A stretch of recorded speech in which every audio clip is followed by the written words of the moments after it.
ये कहानी है 1938 की।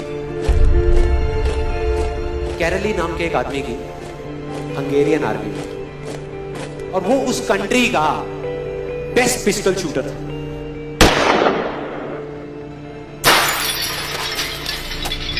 जितनी भी नेशनल चैंपियनशिप्स हुई थी उस कंट्री में, उसको वो जीत चुका था।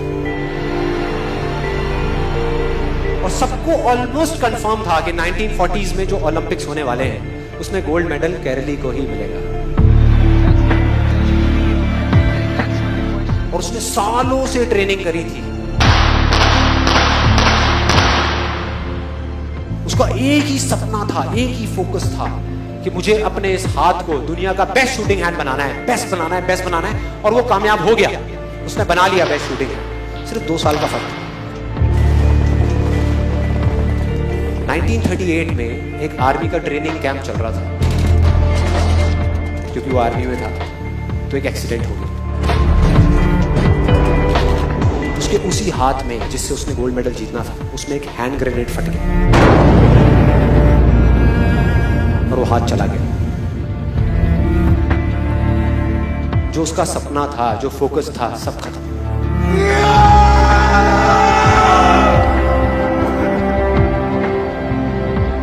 उसके पास 2 रास्ते थे। एक तो ये कि वो बाकी की पूरी जिंदगी रोता रहे और कहीं जा करके छुप जाए, या अपना जो गोल था जिस पे उसने फोकस किया हुआ था उसको पकड़ करके रखे। तो उसने फोकस किया उस पे नहीं जो चला गया था, जो उसके पास नहीं था। उसने फोकस किया उस पे जो उसके पास था।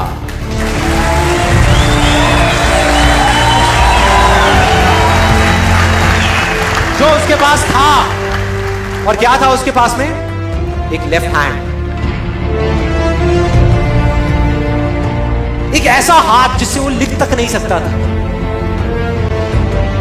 1 महीने तक उसका हॉस्पिटल में इलाज चला इस हाथ के लिए, और सही 1 महीने बाद अपनी ट्रेनिंग शुरू करती इस हाथ की।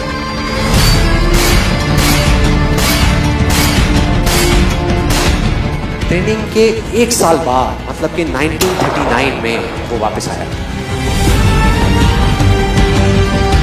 नेशनल चैंपियनशिप्स हो रही थी वहीं पे हंगरी में, और बाकी भी बहुत सारे पिस्टल शूटर्स थे वहां पे।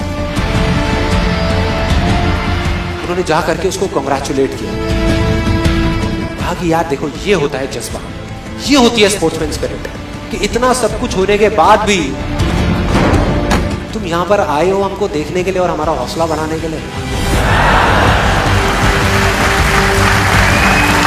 किसी को नहीं पता था कि वो 1 साल से अपनी ट्रेनिंग कर रहा था लेफ्ट हैंड की। और उसने जवाब दिया, मैं यहां पर तुम्हारा हौसला बढ़ाने नहीं आया, तुम्हारे साथ कॉम्पीट करने आया हूं, तुमसे लड़ने आया हूं, तैयार हो जाओ। और कंपटीशन हुआ। बाकी सब वहां पर जितने भी लोग थे वो कॉम्पीट कर रहे थे अपने बेस्ट हैंड से। ये कॉम्पीट कर रहा था अपने ओनली हैंड से, ओनली हैंड से। कौन जीता? The man with the only hand, Kairali जीत गया। लेकिन वो यहां नहीं रुका। उसका गोल क्लियर था कि मुझे इस हाथ को इस कंट्री का नहीं, इस पूरी दुनिया का बेस्ट शूटिंग हैंड बनाना है। उसने अपना सारा फोकस उठा करके डाला 1940 पे, जब ओलंपिक्स होने वाले थे। लेकिन 1940s के ओलंपिक्स कैंसिल हो गए वर्ल्ड वॉर की वजह से।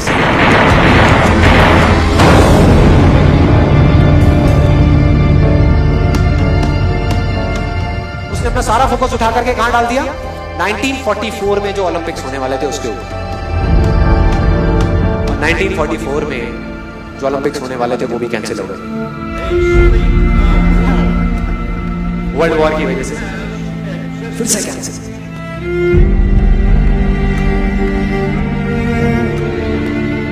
उसने अपना सारा फोकस उठा करके डाल दिया 1948 के ओलंपिक्स में। 1938 में उसकी एज थी 28 साल। 1948 में उसकी एज हो चुकी थी 38 इयर्स। और जो यंगर जो प्लेयर्स आते हैं निकल करके, उनसे कॉम्पीट करना मुश्किल होता चला जाता है। लेकिन मुश्किल नाम का ये वर्ड था ही नहीं उसकी डिक्शनरी में। वो गया, पूरे वर्ल्ड के बेस्ट शूटर्स आए हुए थे जो अपने बेस्ट हैंड से कॉम्पीट कर रहे थे, और ये अपने ओनली हैंड से कॉम्पीट कर रहा था। और कौन जीता? The man with the only hand.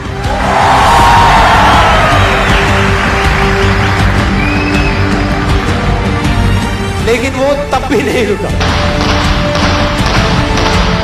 1952 Olympics, दोबारा कॉम्पीट किया उसने, और इस बार गोल्ड मेडल कौन जीता? गैरल ली। 4 साल बाद दोबारा से, और पूरी की पूरी हिस्ट्री को बदल करके रख दिया ओलंपिक्स। इस पर्टिकुलर कंपटीशन में उससे पहले किसी भी एथलीट ने लगातार 2 गोल्ड मेडल्स नहीं जीते।